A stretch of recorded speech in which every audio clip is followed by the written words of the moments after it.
এবার কি তবে বাংলায় আল্লু অর্জুন?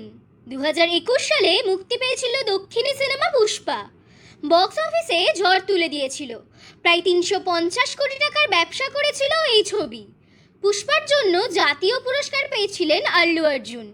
তারপর প্রায় 3 বছরের বিরতি। এবার আসতে চলেছে পুষ্পার দ্বিতীয় পর্ব, পুষ্পা 2। এবার যেন আরও বড় মাত্রায় আসতে চলেছে এই ছবি। গত বছর মুক্তি পেয়েছিল পুষ্পা 2 এর প্রথম পোস্টার। আর পোস্টারে আল্লু অর্জুনের লুক দেখে প্রায় হইচই পড়ে গেছিল।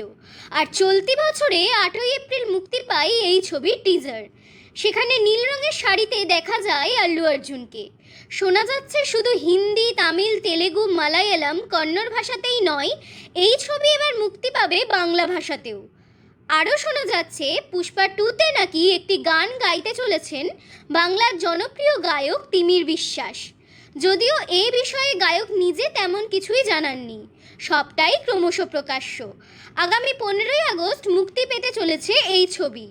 পুষ্পার পর পুষ্পা 2 বড় পর্দায় দেখার জন্য অধীর আগ্রহে রয়েছেন দর্শকরা।